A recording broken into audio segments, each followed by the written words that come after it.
Today's hearing will examine legislative proposals to improve government accountability and transparency. Enacting these common-sense, bipartisan reforms would improve efficiency, combat waste, fraud, and abuse, and build public trust in the federal government. The work of inspectors general is critical to each of these goals.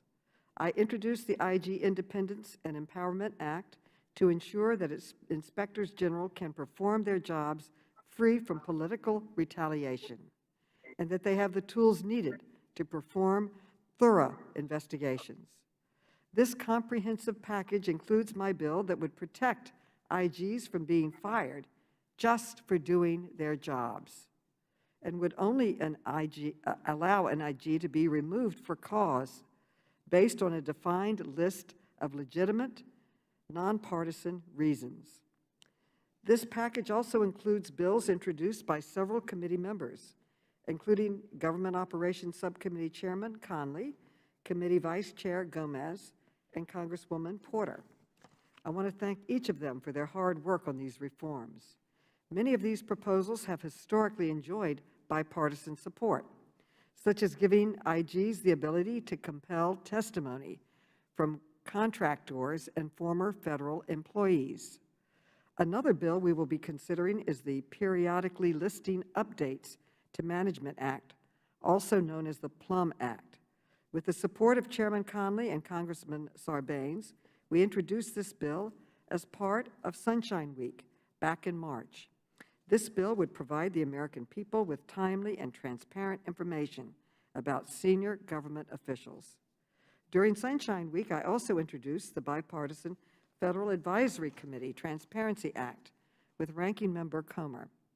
This bill would close loopholes that agencies have often used to avoid making the work of these advisory committees transparent to the public.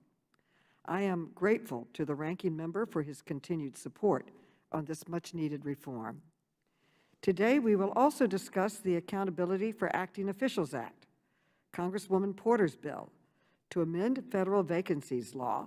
I support this important bill, which would clarify and strengthen requirements around who can serve as an acting official and for how long.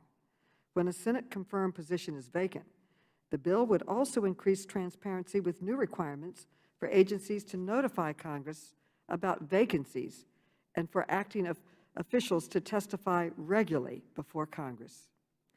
Finally, protections for whistleblowers need to be strengthened to preserve the crucial role these federal employees play in holding the government accountable, including by providing information to Congress.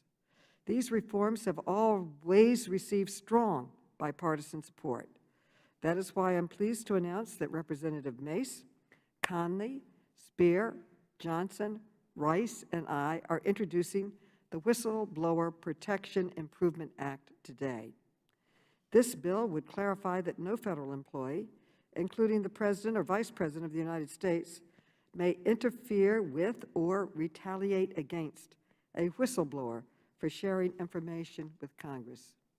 The bill would provide federal whistleblowers with faster legal recourse for retaliation claims and would allow whistleblowers who take a claim to court to have their case heard by a jury. I look forward to hearing from today's panel of nonpartisan experts on these topics and our proposed reforms.